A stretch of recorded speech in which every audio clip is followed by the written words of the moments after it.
اللهم صل على سيدنا ومولانا محمد. بسم اللہ الرحمن الرحیم. السلام علیکم ورحمۃ اللہ وبرکاتہ. کیا حال ہے صاحب کا؟ کسی نے سلطان محمود غزنوی سے یہ بات کہی، اللہ اکبر، کہ آپ کا نالائق بھتیجا میرے گھر میں گھس آتا ہے. یہ بات کسی بڑھیا نے کہی حضرت سلطان غزنوی سے کہ آپ کا نالائق بھتیجا میرے گھر میں گھس آتا ہے اور میری بیٹی جوان ہے. بس اس کے آگے میں کچھ نہیں کہنا چاہتی.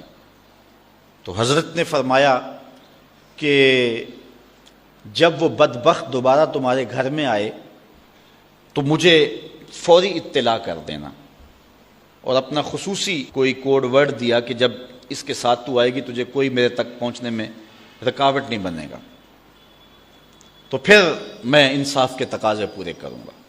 2-3 دن گزرے، بڑھی آ گئی، رات کا موقع تھا. سلطان اٹھا، تلوار لی اور ساتھ چل پڑا. بڑھیا کے گھر میں داخل ہوا. داخل ہوتے اس نے کہا کہ چراغ گل کر دیا جائے. چراغ گل کر دیا گیا. تو اس نے جا کے اس نوجوان کی گردن کاٹ دی. پھر اس کے بعد اس نے کہا کہ مجھے پانی دیا جائے. اس نے پانی کا کٹورا دیا، اس نے پانی پیا. پھر کہا اب چراغ جلا دو. جب چراغ جلایا گیا تو اس نے لاش کو دیکھا اور کہا الحمدللہ. بڑھیا نے کہا کہ مجھے بتائیں کہ آپ نے یہ 3 کام بڑے عجیب کیے ہیں. جب آئے ہیں تو چراغ بند کروایا ہے، پھر پانی مانگا ہے، اور پھر الحمدللہ کہا ہے. تو بادشاہ نے ٹالا، کہا کہ اس راز کو راز رہنے دیا جائے، لیکن بڑھیا ضد کر گئی. تو بادشاہ نے کہا سنو کہ تم نے کہا تھا کہ آپ کا بھتیجا ہمارے گھر میں گھس آتا ہے اور میری بیٹی جوان ہے. تو جب میں تمہارے گھر داخل ہوا تو میں نے چراغ اس لیے بجھوا دیا تھا کہ کہیں عدل کے تقاضے پورے کرنے میں رکاوٹ نہ بنے اور بھتیجے کا چہرہ مجھے انصاف کرنے سے روک نہ دے، تو میں نے اس لیے چراغ بجھوا دیا. کہا بات سمجھ آ گئی. تو کہا آپ نے جب چراغ بعد میں روشن کروایا تو الحمدللہ کیوں کہا؟ کہا کہ میں اس دن سے پریشان تھا کہ میرا خون اتنا گندا ہو گیا کہ بادشاہ کا بھتیجا ہو کے ایک بڑھیا کے گھر میں جا کے یوں زیادتی اور ظلم کرتا ہے، لیکن جب چراغ جلا روشن ہوا تو وہ میرا بھتیجا نہیں تھا، وہ کوئی اور تھا، صرف ہمارا نام استعمال کرتا ہے. تو میں نے کہا الحمدللہ، یا اللہ تیرا شکر ہے کہ میری نسل اتنی گندی نہیں ہوئی ہے. تو کہا آپ نے پھر فوری پانی منگوایا اور پیا. بادشاہ نے کہا بڑھیا یہ راز رہنے دو، یہ نہ پوچھو. بڑھیا ضد کر گئی کہ نہیں مجھے یہ بھی بتاؤ. تو کہا بڑھیا پھر سن، جس دن سے تو نے بتایا تھا کہ آپ کا بھتیجا میرے گھر میں گھس آتا ہے، اس دن سے نہ میں نے پانی پیا تھا نہ کھانا کھایا تھا. میں نے کہا تھا جب تک ظالم کو کیفر کردار تک نہیں پہنچا دیتا اتنی دیر تک نہ کھانا کھاؤں گا نہ پانی پیوں گا. اب ظلم کا انجام تو نے دیکھ لیا، اب میرا اتنا حق تو بنتا تھا کہ 2 گھونٹ پانی کے پی لو. تو آج نام بھی تو انہی کا باقی ہے، آج ذکر بھی تو انہی کا باقی ہے. جن لوگوں نے عدل و انصاف کے بخیے ادھیڑ کے رکھ دیے پھر حرف غلط کی طرح مٹ جاتے ہیں، ان کی قبروں کے نشان بھی باقی نہیں رہتے. دنیا کے اوپر کتنے لوگ تھے، رضا شاہ پہلوی دیکھ لیں، ایران کا شہنشاہ ایران دیکھ لیں، کہ پھر بعد میں دیکھیے کہ ان کو قبر کے لیے جگہ نہیں مل رہی ہے. تو جنہوں نے عدل کیا، جنہوں نے انصاف کیا، تو زمانے کے اوپر نام انہی کا رہتا ہے. اور کسی ملک میں کسی جگہ پہ عدل و انصاف سے ہی ملک اور وطن قائم رہتے ہیں. الملک یدوم بالکفر ولا یدوم بالظلم. ملک کفر سے تو قائم رہ سکتے ہیں لیکن ظلم سے قائم نہیں رہتے. حضرت امام غزالی فرماتے اللہ نے 3 طرح کی مخلوقیں پیدا کی. ایک مخلوق وہ ہے جس کے پاس چراغ عقل ہے لیکن شہوات انہیں نہیں دی گئی، اور مخلوق وہ ہے جن کے پاس شہوات نفسانیہ تو ہیں لیکن ان کے پاس عقل نہیں ہے. اور تیسری مخلوق وہ ہے جن کو عقل بھی دی گئی ہے اور شہوات بھی دی گئی ہے. فرمایا پہلی مخلوق جن کو عقل کے چراغ سے مالا مال کیا گیا ہے لیکن انہیں شہوات نہیں دی گئی، وہ فرشتے ہیں، وہ گناہ کر ہی نہیں سکتے چونکہ شہوات ہیں ہی نہیں. اور دوسری وہ مخلوق کہ جن کو شہوات دی گئی ہیں، عقل کا چراغ ان کے پاس نہیں ہے، وہ بہائم اور چوپائے ہیں. اگر وہ نیکی نہیں کرتے ہیں تو ان کے پاس چراغ عقل ہے ہی نہیں۔ اور تیسری مخلوق وہ ہے کہ جن کو چراغ عقل بھی دیا گیا ہے، شہوات کی آزمائش بھی دی گئی، اور وہ حضرت انسان ہے۔ اور اگر یہ شہوات کے ہوتے ہوئے چراغ عقل سے کام لے تو فرشتوں سے بہتر ہوتا ہے، اور اگر یہ عقل کے ہوتے ہوئے شہوات سے ہی کام لے اور عقل کو چھوڑ دے تو پھر یہ جانوروں سے بھی بدتر ہوتا ہے۔ ہمیں دو طرح کی چیزیں دی گئی ہیں، ہم نے فیصلہ کرنا ہے، ہمارے ہاتھ میں، اور امتحان بھی تو یہی ہے۔ اگر ایک نابینا شخص کہے کہ میں نے آج تک کبھی غیر محرم کے چہرے کو نہیں دیکھا ہے تو بتاؤ یہ اس کا کمال ہے؟ آج تک سینما گھر نہیں گیا ہوں، آج تک میں نے فلم نہیں دیکھی ہے تو بتاؤ یہ اس کا کمال ہے؟ ایک شخص پیدائشی نابینا ہے، اگر وہ کہے تو یہ اس کا کمال نہیں ہے۔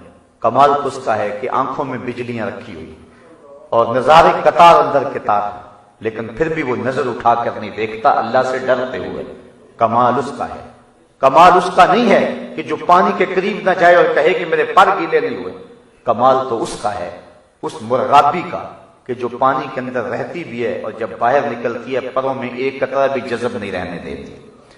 انسان کو شہوات بھی دی گئی ہیں، آزمائشوں کی کائنات بھی ہے، قطار اندر قطار نظارے بھی ہیں، خود قدموں میں بچھ رہا ہے، آرزوؤں کا ہجوم ہے، جوانی کا بانگ پن ہے، زندگی کی رنگینیاں اس کو کھینچ رہی ہیں، لیکن وہ سب کو جھٹک کر کے کہتا ہے کالا معاذ اللہ، میں کبھی بھی نظر اٹھا کر نہیں دیکھوں گا، میرا رب مجھے دیکھ رہا ہے۔ وہ 7ویں کوٹھڑی میں بھی زلیخا سے کہتا ہے کہ میں تیری بات نہیں مان سکتا، میں تیری بات مانوں یا اپنے رب کی بات مانوں؟ تو پھر اس کے لیے رب کی رحمتیں برستی ہیں اور انوار اترتے ہیں۔ اس لیے حضرت انسان کو امتحان کی بھٹی میں رکھا گیا ہے اور اس کو خوبصورت شکل دی گئی، اور اسفل السافلین کے اندر اگر یہ چلا گیا تو پھر یہ چوپایوں سے بھی بدتر ہے۔ ہم نے اپنی زندگی کو دیکھنا ہے کہ ہم کیسے گزار رہے ہیں۔ میں تو ایک بات کہا کرتا ہوں کہ اچھے مسلمان ہونا تو بڑی دور کی بات ہے، ہماری حالت تو یہ ہے کہ ہم اچھے انسان بھی نہیں بن سکے، جو اللہ کا ہم سے تقاضا ہے، ہم تو اچھے انسان بھی نہیں بن سکے۔ میں ایک دن جمعہ المبارک پڑھانے کے لیے نکلا تو باہر ایک گدھا گاڑی کے پیچھے لکھا ہوا تھا جلنے والے کا منہ کالا، تو میں یقیناً سر پکڑ کے بیٹھ گیا۔ میں نے کہا ہم کس معاشرے میں جی رہے ہیں؟ ایک مزدور آدمی جو صبح سے لے کر شام تک مزدوری کرتا ہے اور بوریاں اٹھا اٹھا کے اپنی ریڑھی پہ رکھ کے اور اپنے بچوں کا رزق کماتا ہے اور شام کو گھر جاتا ہے، تو اس کے پیچھے بھی لکھا ہوا ہے، مطلب ہمارا معاشرہ اتنا گرا ہوا ہے کہ اس سے بھی حسد کرنے والے اس معاشرے میں موجود ہیں۔ تو جس معاشرے کی گراوٹ کا عالم یہ ہو تو وہ معاشرہ کیسے پنپ سکتا ہے؟ آج ہماری حالت جہاں تک پہنچ گئی ہے، بعض کا تکرار کے ساتھ ہو جاتی ہے، لیکن جب بیماری ہو تو بار بار دوائی ڈاکٹر کو وہی دینا پڑتی ہے۔ معاملہ یہ ہے کہ آج ہماری حالت یہ ہے کہ اگر کوئی باہر واٹر کولر نصب کرتا ہے تو اس کے ساتھ جو گلاس رکھتا ہے تو اس کو بھی زنجیروں کے ساتھ باندھ کے رکھتا ہے۔ ہم اخلاقی پستیوں اور گراوٹوں کا اتنا شکار ہو گئے کہ ہماری دست برد سے وہ گلاس بھی محفوظ نہیں رہتے، ہماری لیٹرینوں کے گندے لوٹے بھی زنجیروں سے جکڑے ہوئے ہوتے ہیں۔ جس قوم کی حالت یہ ہو، اخلاقی گراوٹ کا عالم یہ ہو، اب کس کس بات کو چھیڑوں؟ ایسی ایسی باتیں شرم آتی ہے جو کچھ ہماری اخلاقی حالت بنی ہوئی ہے۔ ہم انسان ہیں اور اللہ نے انسان کو اصل تکوین پیدا کیا ہے، اس کو خوبصورت دماغ دیا ہے، اس کو درد رکھنے والا دل دیا ہے، اس کو زندگی کا حسن و جمال دیا ہے، اس کو دو روشن چراغ دیے۔ الم نجعل لہ عینین ولسانا وشفتین وہدیناہ النجدین۔ اللہ فرماتا ہم نے اس کو دو آنکھیں، ایک زبان اور دو ہونٹ نہیں دیے؟ ہم نے اس کو چراغ ہدایت نہیں دیا؟ الم نجعل لہ عینین ولسانا وشفتین وہدیناہ النجدین۔ اس کو سب کچھ دیا، اس کو پتا ہے جب یہ میز کے نیچے سے رشوت لے رہا ہوتا ہے، اندر مفتی اس کو کہہ رہا ہوتا ہے کہ تو غلط کر رہا ہے۔ جب کسی کا گھر اجاڑتا ہے اس کو پتا ہوتا ہے میں غلط کر رہا ہوں۔ جب کسی کی آبرو لوٹتا ہے تو اس کو اپنی بہن یاد نہیں ہوتی ہے، اس کو اپنی بیٹی یاد نہیں ہوتی ہے۔ جب ملک کے راز بیچتا ہے، جب اسلام کے قوانین پامال کرتا ہے، جب غریبوں کا خون نچوڑتا ہے اور ہڈیاں توڑتا ہے تو اس کو اس وقت کچھ یاد نہیں ہوتا ہے، انسانی تقاضے بھول جاتا ہے۔ یہ رات کی تاریکیوں اور دن کے اجالوں میں جو بھی جرم کر رہا ہے رب دیکھ رہا ہے، اس کی نظروں سے یہ پوشیدہ نہیں ہے۔ اگر یہ اپنی عقل کے چراغ کی روشنی میں چلنا سیکھ جائے تو زندگی کا جمال اس کو نصیب ہوگا۔ لیکن اتنا گر جاتا ہے اس کو کسی چیز کی پرواہ بھی نہیں ہوتی ہے، اور یہ انسانی قدروں کو پامال کر دیتا ہے۔ اللہ اکبر، یہ اس قدر گراوٹ کا شکار ہوتا ہے کہ اس کو انسان کہتے ہوئے شرم آتی ہے۔ بلکہ میرے رب نے بل ہم عدل بھی اس میں تفضیل کا صیغہ ہے، یعنی جو ہے وہ گمراہی کے سب سے آخری درجے میں پہنچ جاتا ہے۔ جانوروں اور باقی جو بہائم ہیں ان سے بھی یہ بدتر ہو جاتا ہے۔ انما تنذرو، بے شک آپ اس شخص کو ڈر سنائیں، من اتبع ذکر، جو نصیحت کو مانے، وخشی الرحمن بالغیب، اور بن دیکھے رب کو مانے۔ یار جب کوئی دیکھ لے، سامنے آنکھوں کے آ جائے، تو پھر تو وہ فرعون نے بھی کہا تھا نا آمنت برب موسیٰ، میں موسیٰ کے رب پر ایمان لایا ہوں، تو دیکھ کے یہ تو بدبخت ایسے تھے، چاند ٹکڑے ہوتے دیکھا پھر بھی نہ مانا، اور مدینے والوں نے کچھ بھی نہ دیکھا، کہا ہم جانے وار دیں گے آپ کے نام پہ۔ تو کہا کہ محبوب وہ تیری راہیں تک رہے ہیں، وہ تیرا انتظار کر رہے ہیں، اور وہ بن دیکھے مان رہے ہیں۔ اللہ اکبر، الذین یؤمنون بالغیب، بن دیکھے انڈٹھے جو سودے کرتے ہیں۔ بڑا معروف نام ہے بہلول کا، مجاذیب میں سے تھا۔ مجذوب وہ ہوتا ہے کہ تجلیات کے وفود سے جس کا چراغ عقل ٹوٹ جائے، بجھ جائے، جس کا شیشہ عقل ٹوٹ جائے، اس کو مجذوب کہتے ہیں، لیکن اللہ کی قربت کے سائے میں وہ رہتا ہے۔ اقبال نے بھی کہا کہ نہ پوچھ ان خرقہ پوشوں کی، ارادت ہو تو دیکھ ان کو، ید بیضا لیے بیٹھے ہیں اپنی آستینوں میں، تمنا درد دل کی ہو تو کر خدمت فقیروں کی، نہیں ملتا یہ گوہر بادشاہوں کے خزینوں میں۔ رب اشعث اغبر مدفوع بالابواب لو اقسم علی اللہ لابر، بہت سارے لوگ کہ ان کے بال بکھرے ہوئے، حالت پراگندہ، تمہارے دروازے پہ ہیں، تم دھکا دے دو، بابا پرے چلا جا، لیکن فرمایا کبھی انہیں چھیڑنا بیٹھنا، اللہ کے نام پہ قسم ڈال دیں تو اللہ پوری کر دیتا ہے۔ ایسے لوگ بھی، یہ بخاری کی روایت ہے جو میں آپ کے سامنے پیش کی ہے۔ رب اشعث اغبر مدفوع بالابواب لو اقسم علی اللہ، اگر اللہ پہ کوئی قسم ڈال دیں، لابر، اللہ پھر پوری کرتا ہے، ان کی لاج رکھتا ہے پھر وہ، چونکہ بندے جو اس کے ہوتے ہیں۔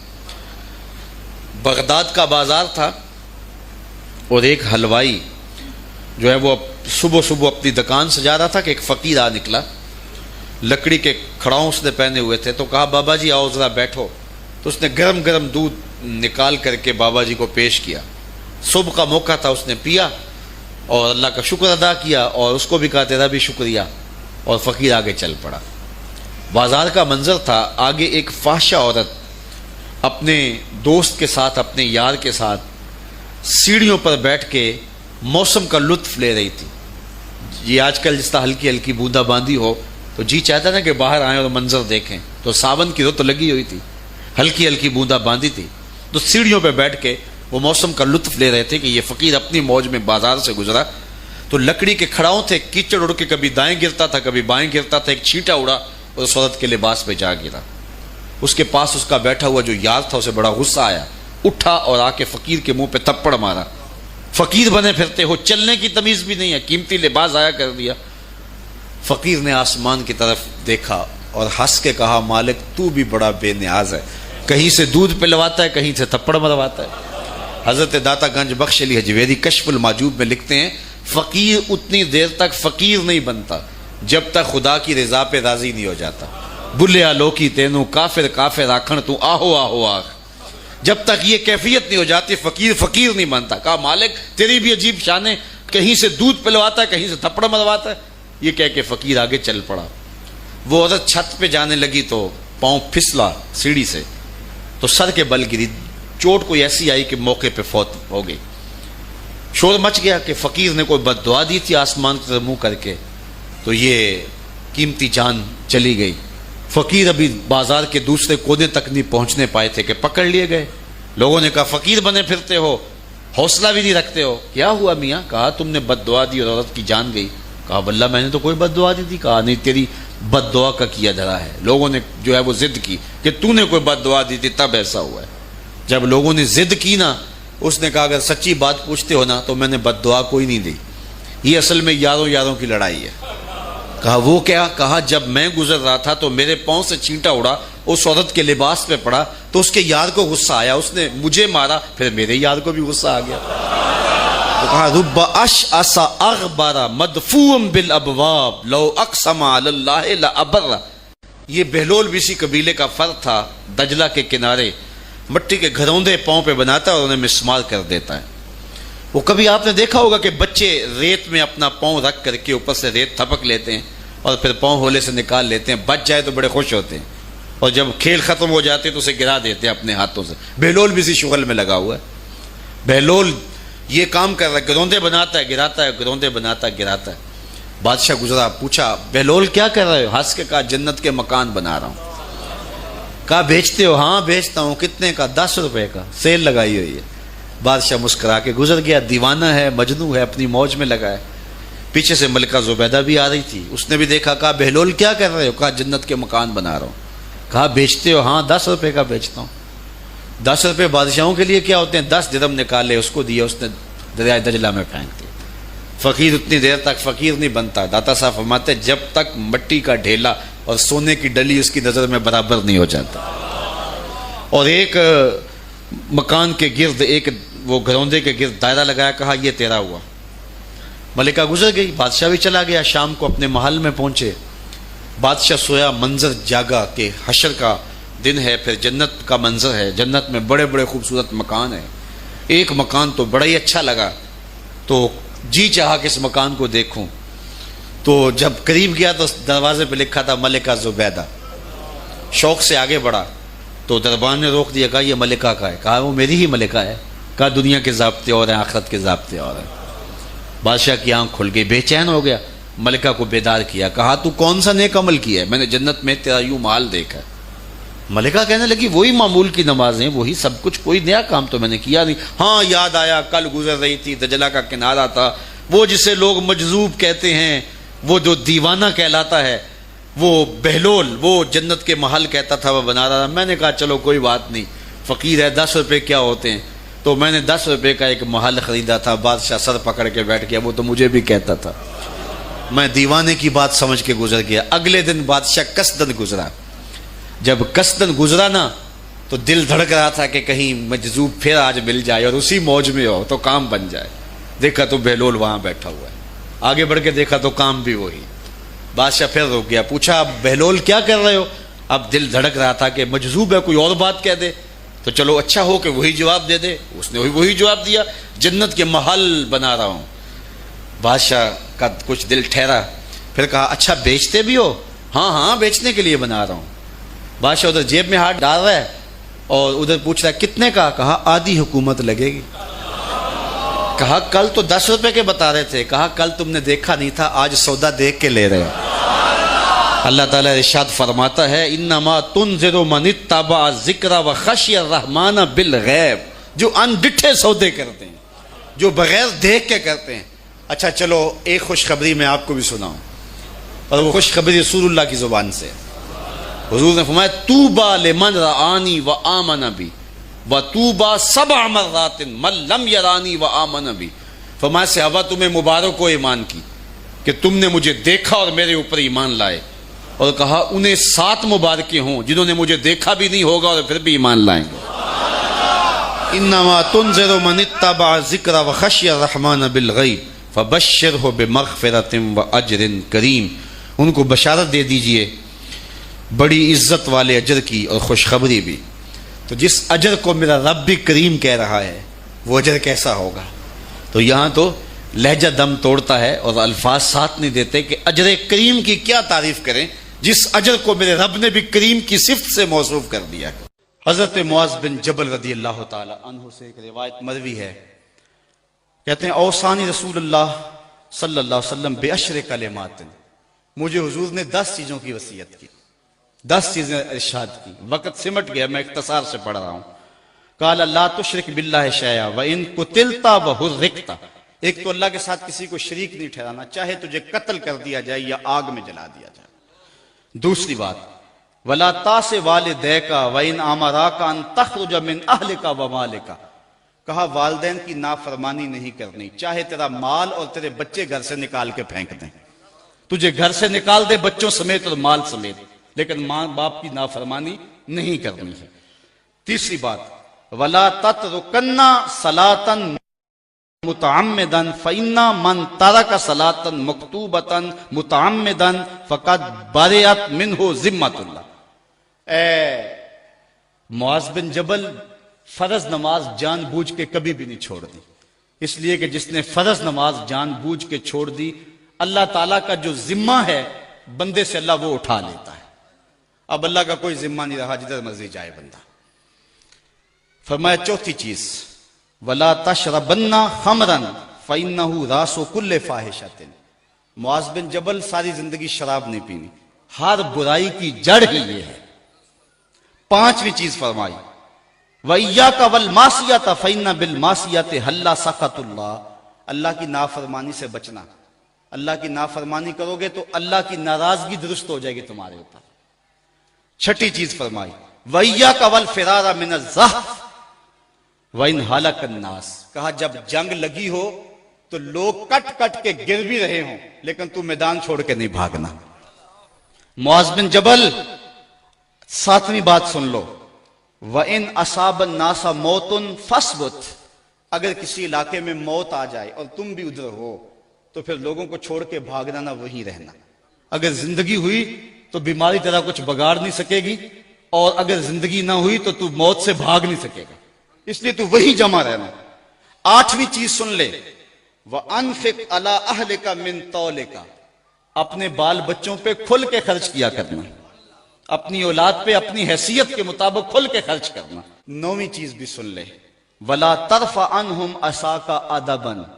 اپنی اولاد کو تربیت سکھانے کے لیے اپنا ڈنڈا جو ہے اس کو نہ توڑنا، اپنا عصا جو ہے اس کو ایک سائیڈ نہ رکھ دینا، بلکہ جو ہے ادب کے لیے، ان کو تعظیم سکھانے کے لیے جو ہے وہ اپنا ڈنڈا اپنا کوڑا لٹکا کے رکھنا، تاکہ ان کے سینے میں خوف رہے۔ اور آخری چیز جو حضرت معاذ بن جبل کو حضور نے فرمائی، وَأَخْفِهُمْ فِي اللَّهِ۔ اے معاذ بن جبل، میں تمہیں وصیت کرتا ہوں کہ اپنی اولاد کے سینے میں اللہ کا ڈر ضرور ڈالنا، اللہ کا خوف اپنی اولاد کے سینے میں ضرور ڈالنا۔